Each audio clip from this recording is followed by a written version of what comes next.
Hello everyone, it's Akiosio, and now that ARMS is officially released, I think it's time to jump into the details of this game and see what we can do with it. The first series I want to tackle is a beginner's guide to all the characters in the game. These guides are based on my own experiences, as well as the people I discuss within the ARMS community. As time goes on, people will undoubtedly discover more advanced ways to play these characters, and when that happens, I'll create a more advanced series to cover playstyles at a higher level. Until then, let's jump right in with how to play Ribbon Girl. Ribbon Girl is known for her 4 extra jumps, her aerial mobility thanks to her air dashes, and her fast fall. She can sneak into places where most characters have difficulty, and she's a great character for those of you who like to play mind games with your opponent. The first thing to do with Ribbon Girl is always to be jumping when it's safe. Jumping is the thing that sets Ribbon Girl apart from the others, and for good reason. When you're jumping, it makes it very difficult for your opponent to track you down and land hits on you. The reason I say to only jump when it's safe is because, although she is hard to hit, she's still vulnerable in the air. If your opponent does manage to hit you, you can get comboed pretty hard, giving your opponent a free 100 to 300 damage, depending on how they capitalize on you. For that reason, it's usually a safer option to punch while you're grounded, although getting above someone at an odd angle is a fantastic option for landing powerful hits as well as grabbing. Air dashing is also a great tool that adds to Ribbon Girl's maneuverability.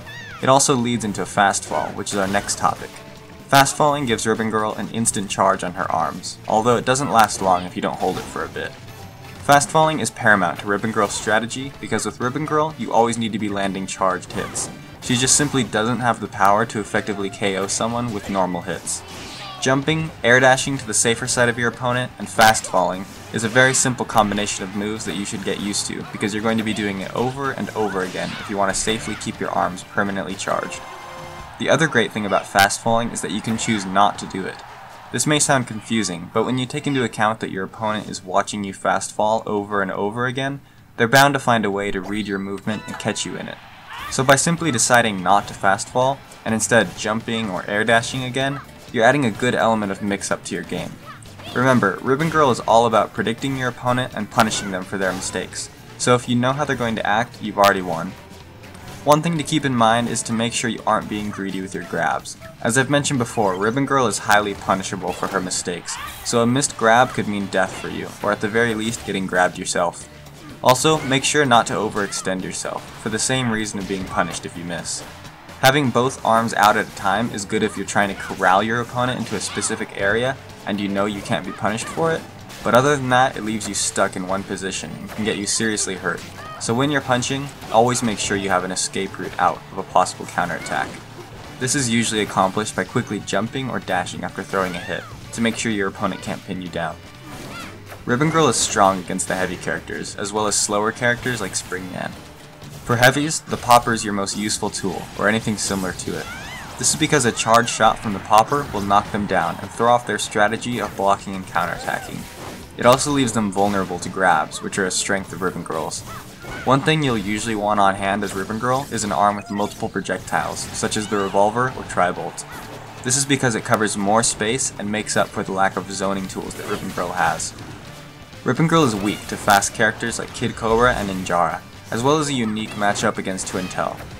Ninjara's mix-up game is simply better equipped than Ribbon Girl's, and his speed makes it easy to close in on Ribbon faster than she can manage. Kid Cobra is also faster than Ribbon, and his ability to weave under and between hits makes him incredibly hard to hit, as Ribbon Girl already struggled with landing blows in the first place. For both matchups, make sure you have something with multiple projectiles to catch them in their movement, and be sure to remember to block when you need to.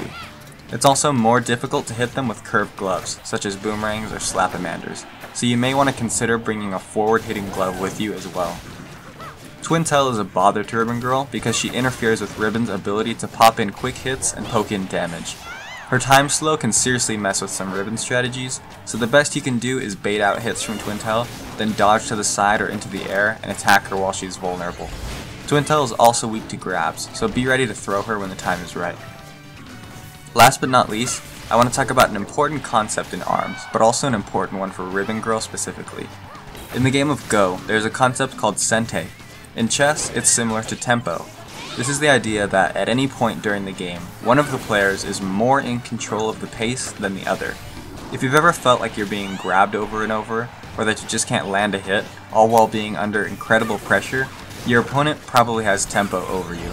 Tempo is a very important thing to keep as Ribbon Girl, and it's easy to lose.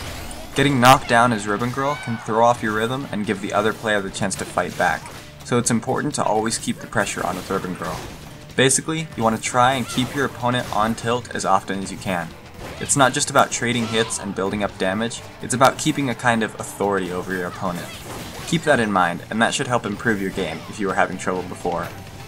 Here are some Ribbon Girl loadouts that might inspire you or help you against certain matchups. There are thousands of loadout combinations available, so don't be afraid to try out wacky combinations and see what works for you.